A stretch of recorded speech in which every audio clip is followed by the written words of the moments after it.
the pride of Cheyenne, Wyoming, Brandon Nimmo. And you see him from when he was a little guy growing up to where he is now in center field, patrolling it for the New York Mets, and joins us now with an earpiece and a microphone, a big smile. Thanks very much for doing this. Thanks for having me, guys. We really appreciate it. Lamont Wade Jr. will lead things off for the Giants. Started things off on the first pitch, sending one off the wall in right field. So we'll start with Tyler McGill and Lamont Wade in a 2-1 game in the bottom of the third.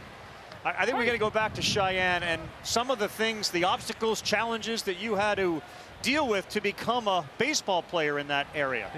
Yeah, no, I mean, the biggest one is we didn't have high school baseball. Right. And, you know, everybody thinks that I was out just swinging an ice fishing pole, and somebody thought, oh, he's got good hands. Maybe he can play baseball. But we play a little more than that. We had 80 games a year, and you know, it probably wasn't like Southern California or Texas, but it was good enough, you know. And we, you know, I had a lot to learn in pro ball, but I had a passion for the game and a will to learn, and that's taken me a long ways. It sure has. 0-2 now on the next one.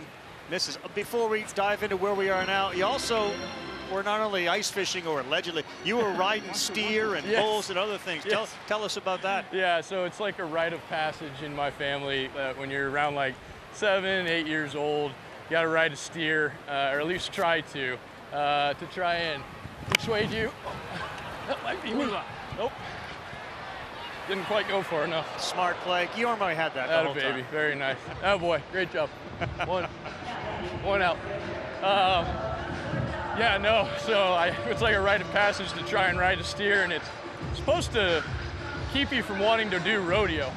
And, you know, it kind of worked for me because I got bucked off and then the steer came around and stepped on my ankle, and it didn't feel too good. And they got on tape that I didn't want to ride bulls anymore. That was it. And they said, all right, that's good enough.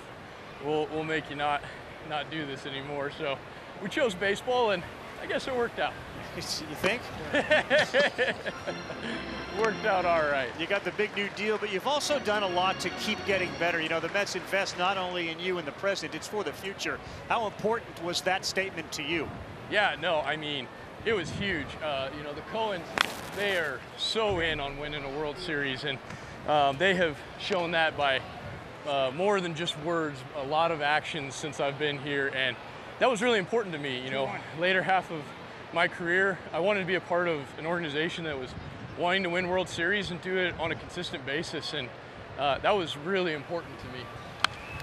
And then, you know, we really just kind of talked there at the end. It happened very quickly.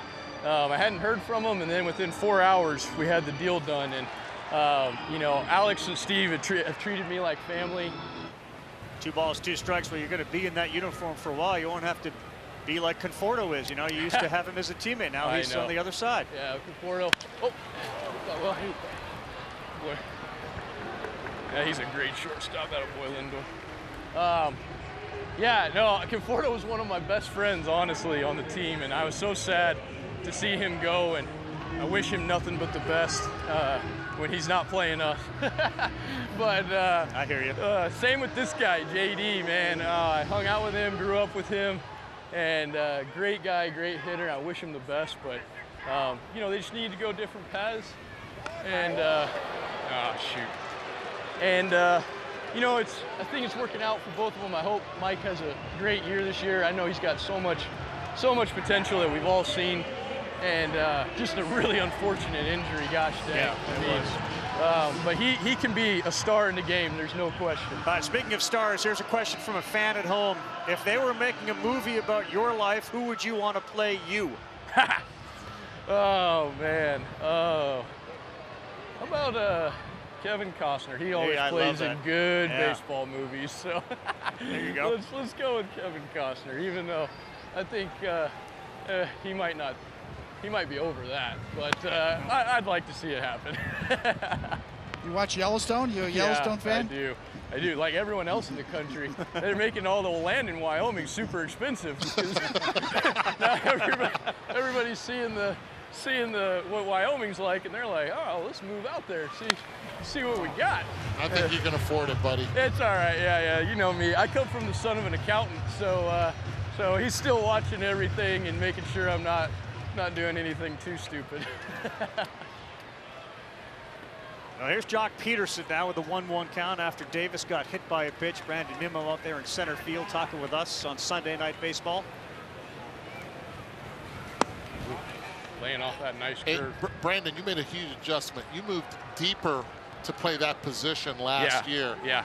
How big was it for you, especially yesterday, watching you make a play off the wall? Yeah, no, it's been huge. Kind of just played to my strength a little bit better of going in on balls and allowing me to get a little bit better read on going back on them.